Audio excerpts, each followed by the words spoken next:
김태현의 정치쇼. 우리 경제 뭐가 문제인지 혼쭐 나는 시간. 오늘은 조금 일찍 만나봅니다. 혼쭐 경제 이광수 명지대 겸임기 교수와 함께합니다. 안녕하세요. 안녕하세요.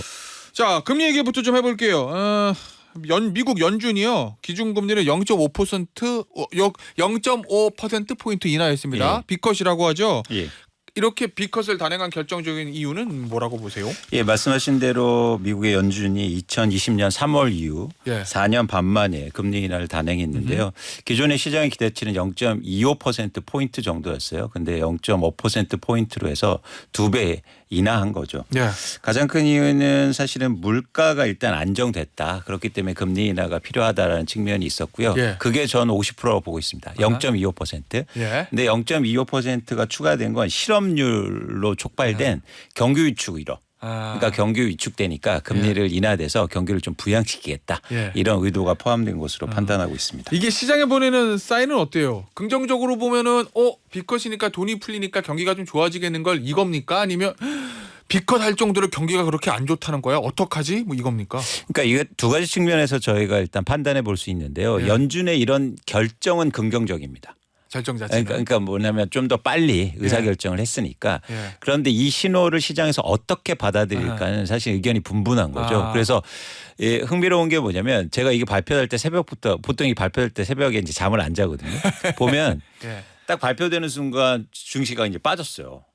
예, 이 그러니까 정도로 경기가 안 좋다는 거야? 네, 이렇게? 그렇죠. 이제 시장에서 일단 그걸 딱 보는 순간 부정적으로 받아들였죠. 근데 예. 다음 날 증시가 다시 올랐거든요. 그래서 아직 이제 분분하다. 시장의 판단은 조금 더 기다려 봐야 되지 않을까 보고 있습니다. 혹시 네. 여기서 끝이에요? 아니면 더 내릴 수도 있어요? 그게 되게 중요한 건데요. 그러니까 여기서 더 내린다는 건 사실은 경기가 침체된다는 신호예요.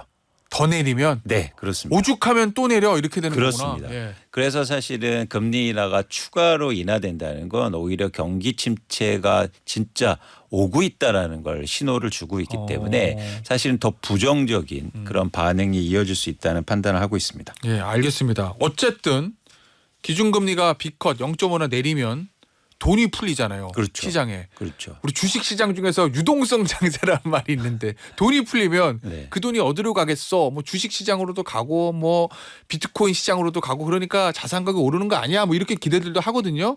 실제로 어떻게 될 거로 보십니까?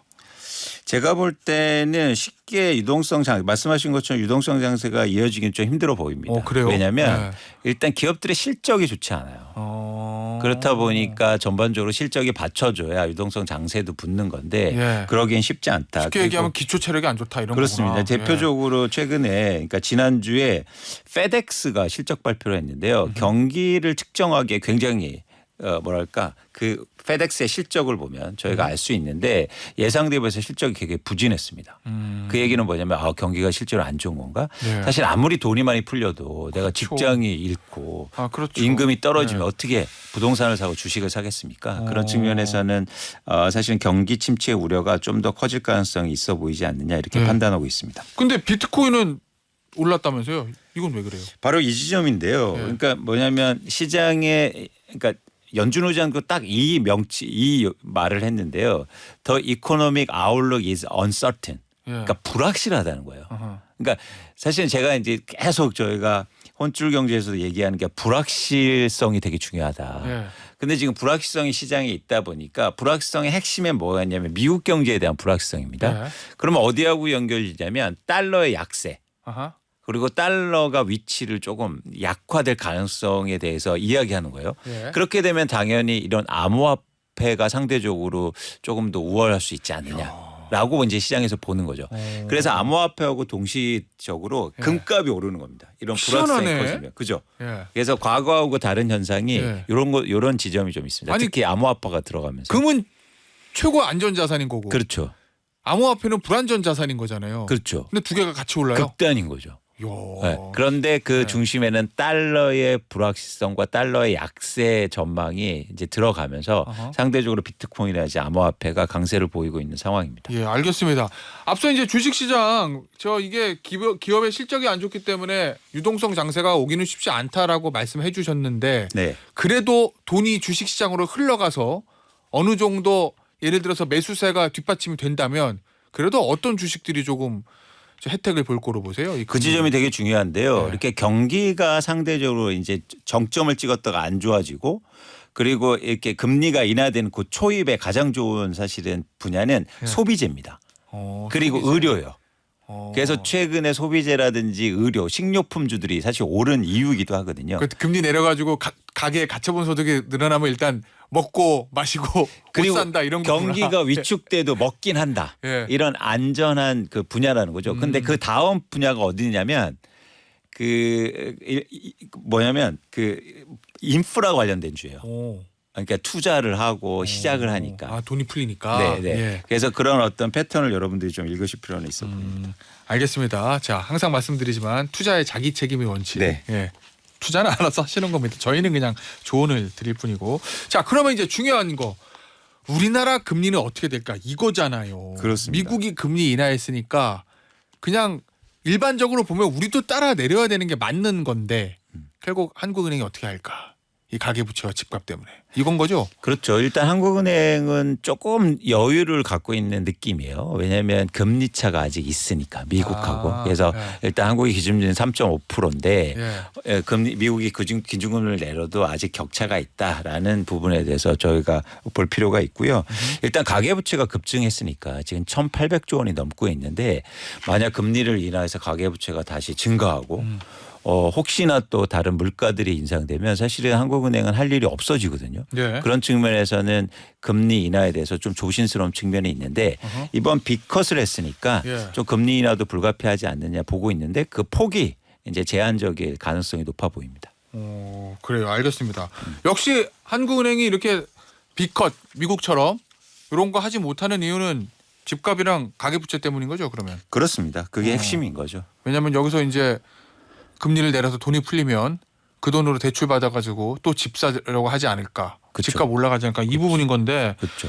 결국 이제 부동산 상황 이것 때문에 그런 거잖아요. 부동산. 맞습니다. 지금 어때요 상황이? 일단 8월까지 가계부채가 급증하면서 서울 아파트를 중심해서 거래량도 증가하고 가격이 올랐는데요. 예. 9월부터는 조금 진정되는 모습을 보이고 있습니다. 그래서 그래요? 일단 거래량이 다행이다. 줄고 있어요. 예. 그래서 7월에 서울 아파트 거래량이 8,840건으로 크게 증가했었는데요. 8월 들어서는 7,000건 정도로 줄어들 가능성이 커 보이고요. 일단 거래량이 줄어든다는 거 어디하고 연결되냐면 가계부채가 줄어든다는 얘기고 예. 그건 뭐냐면 수요가 감소하고 있다는 얘기거든요. 예. 그러다 보니까 일단 가격 상승률도 둔화되고 있는 모습을 보이고 있습니다. 조금 잡히는 것 같다. 네. 교수님. 네. 이게 한국은행 우리나라 금리에 관해서요. 두 가지 그냥 부딪히는 거잖아요. 너무 힘드니까 자영업자들도 그렇고 금리 내려주는 게 맞다. 이거랑 내렸다가 부동산 올라가면 어떡해. 요거 우려. 이게 이제 두 개가 부딪히는 건데 교수님은 개인적으로 어떻게 하는 게 맞다고 보십니까? 경기가 특히 이제 내수가 되게 안 좋지 않습니까? 그런 네. 측면에서는 금리 인하가 불가피하죠. 금리 인하는 필요합니다. 근데 그 돈이 쉽게 말해서 유동성이 어디로 흘러갈 건가 이건 분명히 정책적으로 조율이 할 수 있거든요. 예. 그런 측면에서 이런 돈들이 예를 들어서 부동산으로 흘러들어가지 않게 할 수 있는 방법들이 굉장히 많습니다. 예를 들면 예를 들어서 총량 규제죠. 대표적으로 LTV 같은. 예. 예를 들어서 지금 서울의 아파트를 살 때 LTV가 70% 이상 70% 정도 대출이 가능한 거예요. 예. 근데 LTV를 좀 낮춰주면 되는 거지 않습니까? 그래서 금리 인하가 돼도 예. 은행에 가서 대출을 안 해주면 대출을 못 할 거니까. 쉽게 얘기하면 주택담보대출 이율이 확 내려가도 그렇죠. 내가 주택담보대출을 받을 수 있는 총량을 규제를 해놓으면 그렇죠. 추가로 못 받으니까. 그렇죠. 그런데 지금 금리 인하도 못하고 총량 규제도 안 하다 보니까 사실 예. 이런 우려가 있는데 사실은 이게 쉽게 말해서 금융정책과 어허. 이런 어떤 정책이 부동산 정책이. 같이 예. 들어가지 되면 충분한 해결 가능하지 않느냐 보고 있습니다. 알겠습니다. 최근에 정부에서 이제 일종의 공급 대책 하나 내놓은 거잖아요. 88 네. 부동산 대책. 효과 좀 있습니까?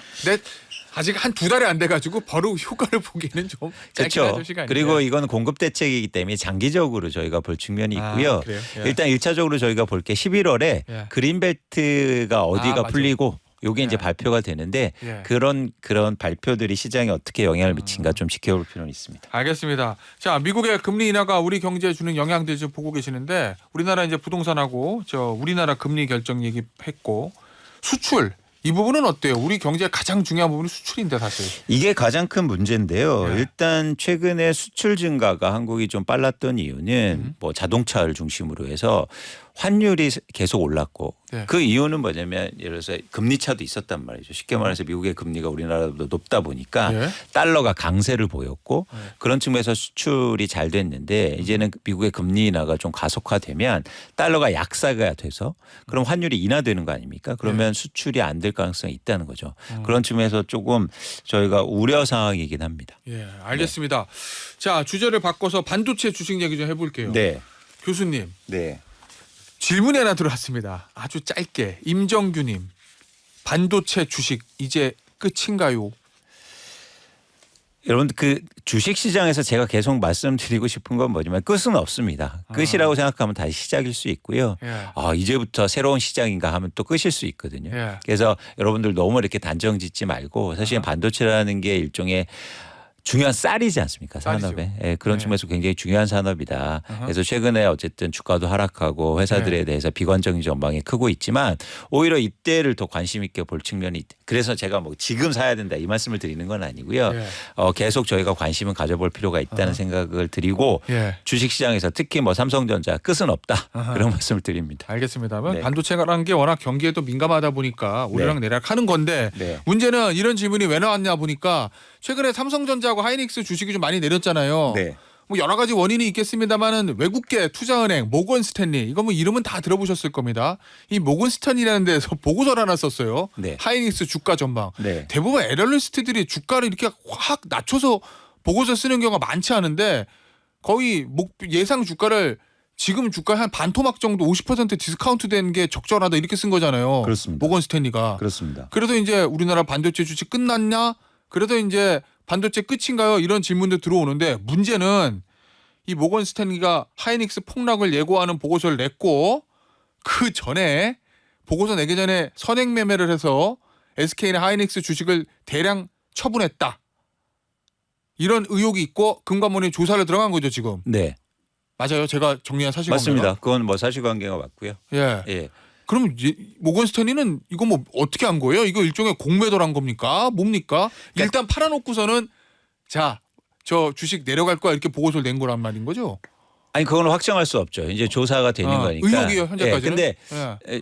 만약에 그게 네. 어떤 식으로 흘러갈 수 있냐면 여러분들이 이거 구조를 이해하실 필요가 있는데 애널리스트는 보고서를 씁니다. 그렇죠. 그다음에 펀드 매니저는 주식을 사고 팔아요. 예. 이 중간에 매개 체계가 있습니다. 그건 뭐냐면 브로커예요. 예. 그래서 애널리스트의 의견을 브로커들이 전달해 주는 역할을 합니다. 예. 그런데 예를 들어서 이럴 가능성은 있는 게 이건 가능성이에요. 뭐냐면 우리 애널리스트가 예를 들어서 모건 스탠리의 뭐 증권사의 어떤 애널리스트가 반도체 애널리스트가 있는데 시장을 되게 안 좋게 보더라. 예.